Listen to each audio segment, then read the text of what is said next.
बेकायदेशीर गौण खनिज उत्खननाविरुद्ध आवाज उठवणाऱ्या पत्रकाराला जातीवाचक शिवीगाळ व धमकी. तळेगाव रोही येथील घटना. तळेगाव रोही, नाशिक. बेकायदेशीर गौण खनिज उत्खननाची माहिती प्रसिद्ध केल्याच्या रागातून एका 70 वर्षीय पत्रकाराला सार्वजनिक ठिकाणी अडवून जातीवाचक शिवीगाळ करत जीवे मारण्याची धमकी दिल्याची धक्कादायक घटना तळेगाव रोही येथे घडली आहे.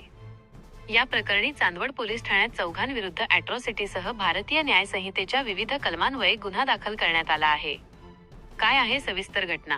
मिळालेल्या माहितीनुसार फिर्यादी सुखदेव सोमा केदारे, वय 70, रा. तळेगाव रोही हे रेल्वेतून सेवानिवृत्त असून सामाजिक कार्यकर्ते आणि पत्रकार म्हणून कार्यरत आहेत. परिसरातील गायरान जमिनीत PPCPL कंपनीच्या माध्यमातून बेकायदेशीर गौण खनिज, मुरुम उत्खनन आणि वाहतूक सुरू असल्याची बातमी त्यांनी प्रसिद्ध केली होती. या बातमीमुळे उत्खनन बंद झाल्याचा राग मनात धरून आरोपींनी त्यांना लक्ष्य केले.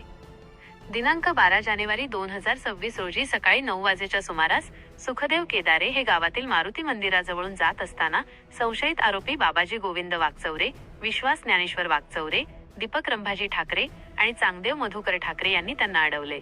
"तू आमच्या कामाच्या बातम्या का लावतोस?" असे म्हणत आरोपींनी त्यांना भरचौकात जातीवाचक हीन वागणूक देत अश्लील शिवीगाळ केली. तसेच "याला जिवंत सोडू नका, याच्या अंगावर गाडी घालून उडवून द्या" अशी चिथावणी देत जीवे मारण्याची धमकी दिल्याचे फिर्यादीत म्हटले आहे.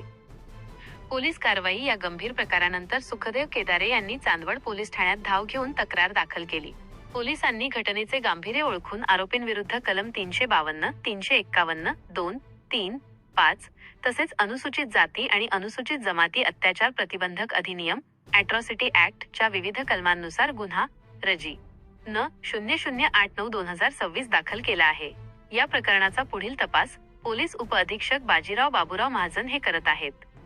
बेकायदेशीर कामांविरुद्ध आवाज उठवणाऱ्या ज्येष्ठ व्यक्तीला आणि पत्रकाराला अशा प्रकारे धमकावल्याने परिसरात खळबळ माजली असून आरोपींवर कडक कारवाई करण्याची मागणी होत आहे. RKS न्यूजसाठी सुखदेव केदारे, तळेगाव रोही.